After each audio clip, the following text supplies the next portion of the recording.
community, monitors their weight, blood pressure, gives them real-time feedback on when they need to access in-person care. They are emphatic that addressing socio-economic barriers is also vital. They also want efforts intensified at reducing poverty, enhancing education, and ensuring affordable healthcare access, which can significantly lower mortality rates.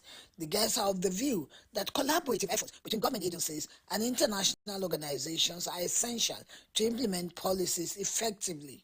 A robust, comprehensive approach combining community engagement, healthcare reforms, and structural improvements, the guests noted, can save lives and meet global health targets. In Abuja, Lydia Sampson, NTA News. A bilateral meeting between Minister of Foreign Affairs Yusuf Tuga and Vice Chairman of the Chinese People's Political Consultative Forum, which highlights areas of further strengthening of diplomatic ties with China to actively actualize recent engagements signed when President Tinubu visited China in 2024. Garba Natala reports that Minister of Foreign Affairs Yusuf Tuga appreciates China for successfully hosting summits such as the Forum on China-African Cooperation for CAC that promotes China-Africa partnerships. It is through such contact and engagement that we would reify the elevation of our relationship to a comprehensive strategic partnership.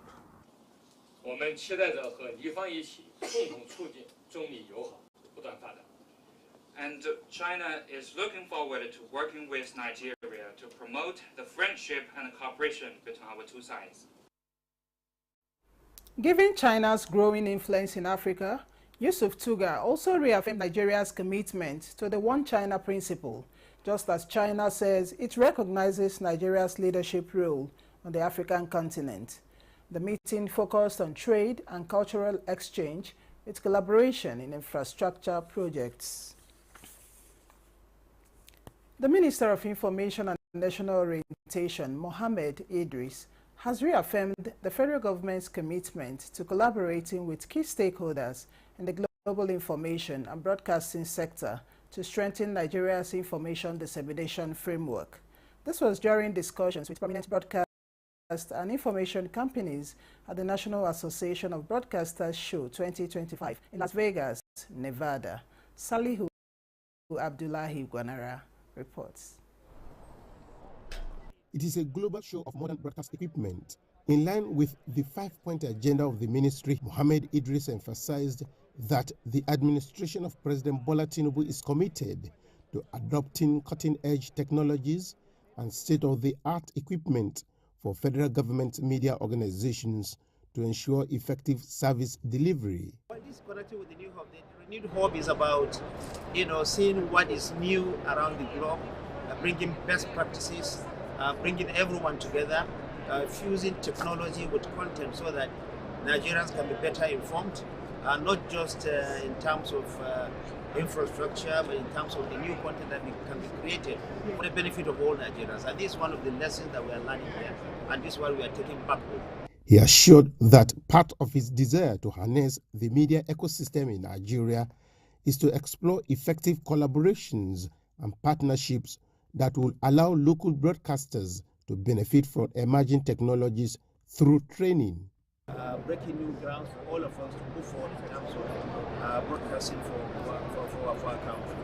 This is why we are here, and I think there's a great opportunity, and all of us are benefiting, and Nigeria is going to be better for it. The minister was accompanied by heads of agencies under the ministry, including the Director General of NTA, Salihu Abdulhamid Dembos, Director Generals of News Agency of Nigeria, Voice of Nigeria, National Broadcasting Commission, and that of the Advertising Regulatory Council of Nigeria. We have seen how the technology is growing. We've had discussions with some of our partners. We have also interacted with new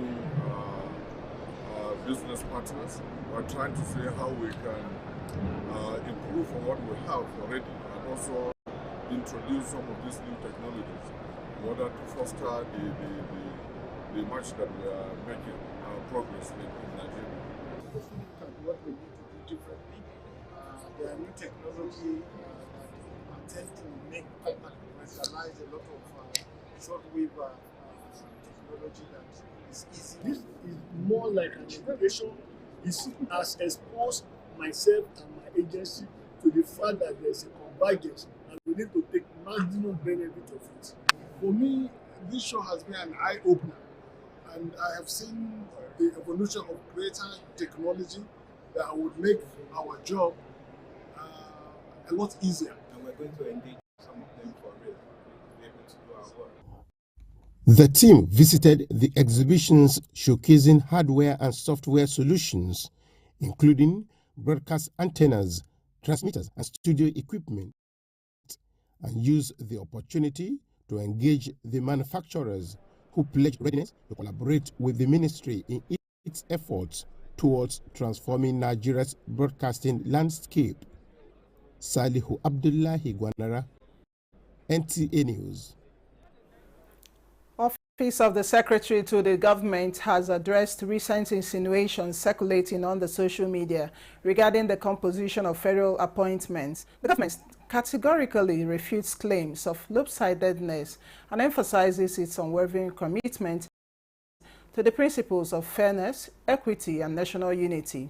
A statement signed by Segun Imoye-Yasen, Director, Information and Public Relations for Secretary to the Government of the Federation, says all appointments are made in strict adherence to federal character principle as enshrined in Section 14 of the Constitution of the Federal Republic of Nigeria 1999 as altered.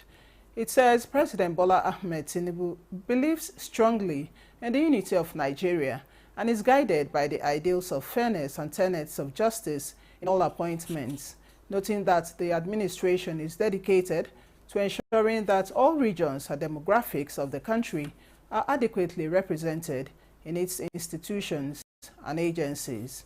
The OSGF therefore urges the public to disregard unfounded speculations and rely on official government sources for accurate information.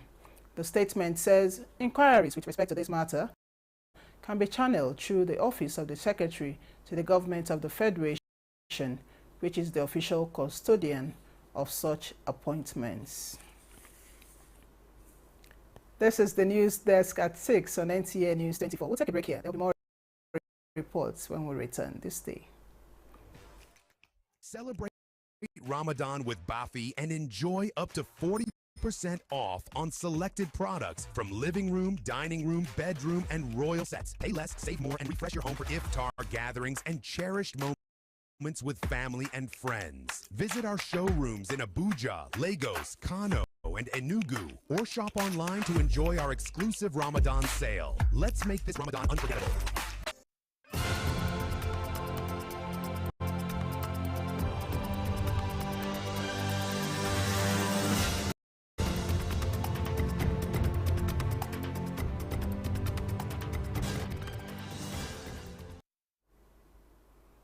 Many thanks for staying on. The Federal High Court Abuja Division has struck out a fundamental rights enforcement suit filed by the leader of the proscribed indigenous people of Biafra, Nnamdi Kanu. The plaintiff filed a 50 billion naira suit against the federal government for the alleged manner in which he was repatriated to Nigeria from Kenya in 2017. The court, however, observed that the case has not been diligently prosecuted by Nnamdi Kanu's legal team, as they were absent during the proceeding and had absented themselves in past proceedings. The presiding judge, Justice Inyang Ekwo, struck out the matter for lack of diligent prosecution of the matter.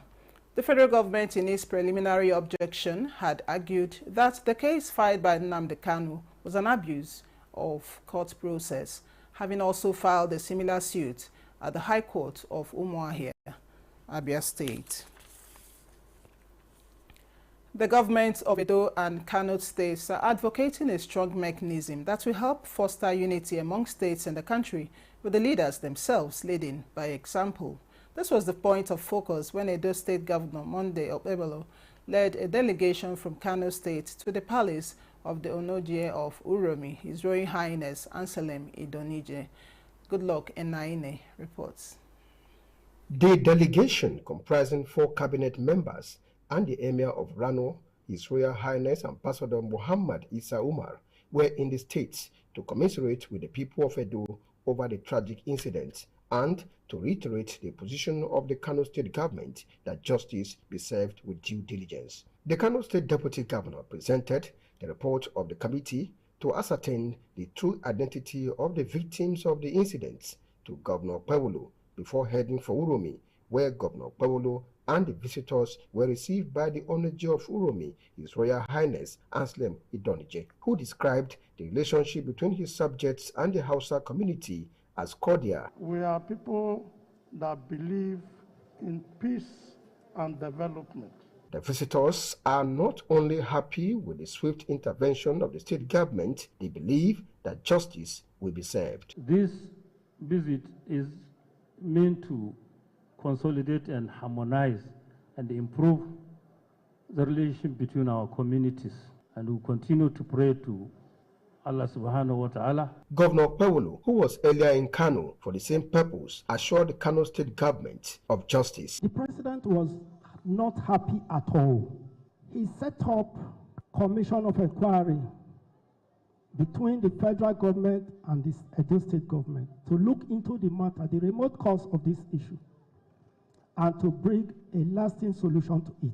The delegation also interfaced with some members of the Arewa community on the need to remain calm and be law-abiding. From Uromi, Goodluck Enaine, NT News.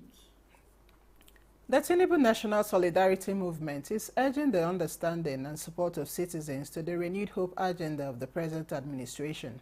National Chairman of the movement, Mohammed Sani Akwashigis, while speaking with NTA News, noted that President Bola Ahmed Tinubu has so far taken far-reaching decisions aimed at repositioning the country for better. Apparently, we have a government that is proactive, very sensitive to the yearnings, the aspiration and the security of the Nigerian people. We have, for the first time, a decisive government. We have a president that is courageous enough to take decisions. And so this is the very president we need, and we want to use him to fix Nigeria. The movement also called for citizen support for the security agencies as they strive to secure the country at all times. One thing we must give it to our security, the Nigerian security, particularly the police, they are capable of unraveling any criminality, particularly this general insecurity. They are capable. And it is not a religious thing, it's not an ethnic thing, so that nobody should take law into their hand. The Tinubu National Solidarity Movement believes that the task of moving Nigeria forward is a collective responsibility for all. Financing sustainable energy and agricultural infrastructure for economic development, a pathway to national recovery, is the focus of a one-day infrastructure dialogue held in Abuja. Experts believe that building an infrastructure legacy that powers economies, sustains agriculture, and protects the planet for generations to come is a collective responsibility of all citizens, noting that no single government or organization can tackle the infrastructure gap alone. Reality that at the end of the day, we should be able to create a solution that will take us where we should have infrastructure entrepreneurs. Energy and agriculture are the twin pillars of human survival and progress. Energy powers our homes, our industries, and our dreams. This is the news desk at 6 on NTA News 24. Let's take another look at our major stories. First Lady Oluremi Tinubu launches Free to Shine triple elimination campaign for Northeast Geopolitical Zone.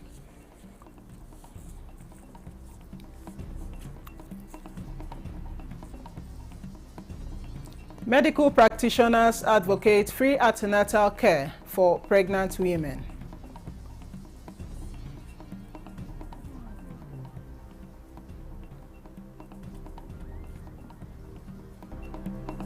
And Federal High Court in Abuja strikes out Nnamdi Kanu's case against federal government.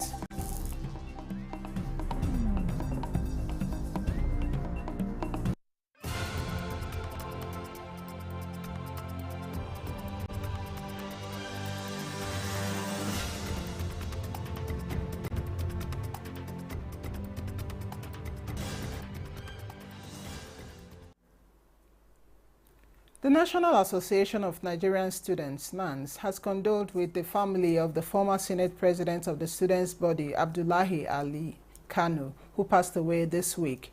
Aminu Umar reports that the national president of the association, Atiku Abubakar, led other executive members to the family residence of the deceased in Kanu to deliver the condolence message. That was the prayer offered by the President, National Association of Nigeria Students, Abubakar Atiku, at the family residence of a former Senate President of the association, Abdullahi Ali Kanu.